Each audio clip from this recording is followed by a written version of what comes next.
24/7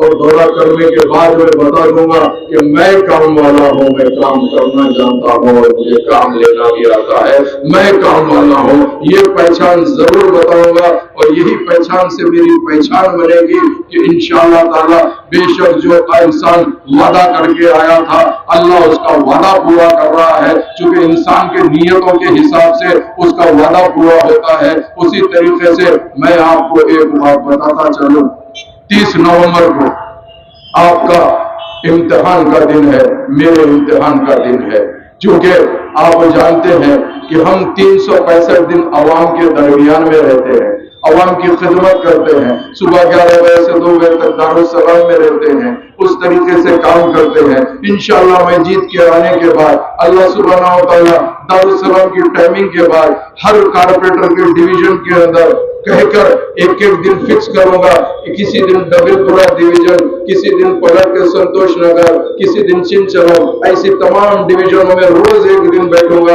اور ہر جمعے کو ایک مسجد میں نماز ادا کروں گا، وہاں پہ ممبر رسول سے خطاب کروں گا، مسجد میں بیٹھ کے مسائل سنوں گا، اور انشاءاللہ تعالی اور اللہ کے گھر میں بیٹھ کر مسائل سن کے اگر وہ مسائل حل نہیں کروں گا تو میں آپ کو جواب دے نہیں رہوں گا، میں اللہ کو جواب دے رہوں گا۔ میں اللہ کے لیے کام کرنا چاہتا ہوں کہ اللہ سبحانہ و تعالیٰ جب کسی پہ ذمہ داری دیتا ہے، اگر اس کو لیڈر بناتا ہے تو لیڈ کرنا اس کا کام ہے، تو اس کے اگر اس کو جو جائز کام ہے اگر وہ جائز کام نہیں کرے گا تو وہ اللہ کو جواب دینا پڑے گا۔ میں یہی سوچ و فکر کے ساتھ آپ کے درمیان میں آیا ہوں۔ میں آپ سے ایک درخواست کرنا چاہتا ہوں، وہ یہ ہے کہ نقیب ملت حبیب ملت نے مجھے بڑی امید کے ساتھ یاقوت پورا بھیجایا ہے اور یہی کہا ہے کہ یہاں پہ غریب لوگ بھی رہتے ہیں، مڈل کلاس بھی رہتے ہیں، اچھے لوگ بھی رہتے ہیں، اس کو تم میرا ساتھ کس طریقے سے ڈیولپ کریں گے کر کے بتاؤ، ان کی محبت کس طریقے سے تم حاصل کرو گے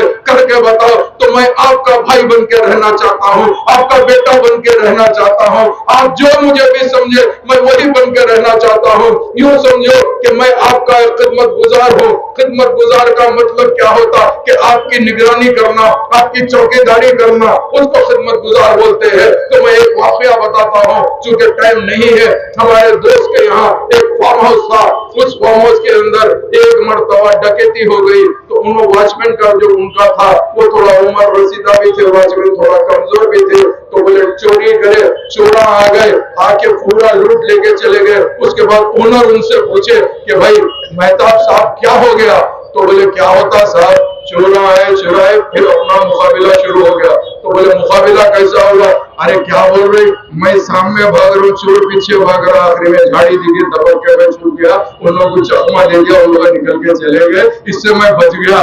اگر ایسے چوکیدار کو رکھنے سے نہیں رکھنا اچھا ہے تو میں الحمدللہ صحت مند ہوں، آپ کی نگرانی کر سکتا ہوں، آپ کا ہر کام کر سکتا ہوں۔ آج مجھے ایک کمپلینٹ آئی کہ یہاں پر کافی جگہ ہمارے نوجوان بچے ڈرگس میں مبتلا ہے، تو انشاءاللہ تعالیٰ میں کوشش کروں گا اس کو کیسے دور کرنے کے لیے۔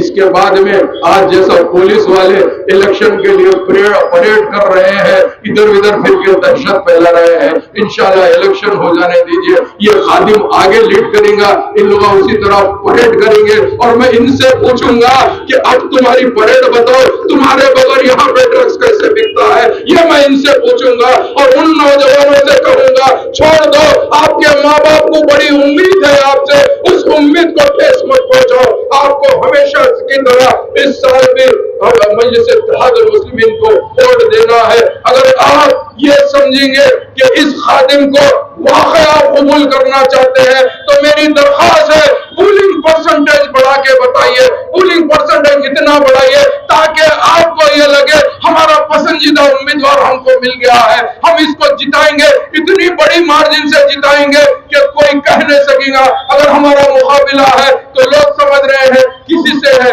تو ہمارا مقابلہ کے لیے پولنگ پرسنٹیج بڑھنا ضروری ہے۔ مجلس کا نشان پتنگ ہے، پتنگ پہ پتنگ، بہت بہت شکریہ۔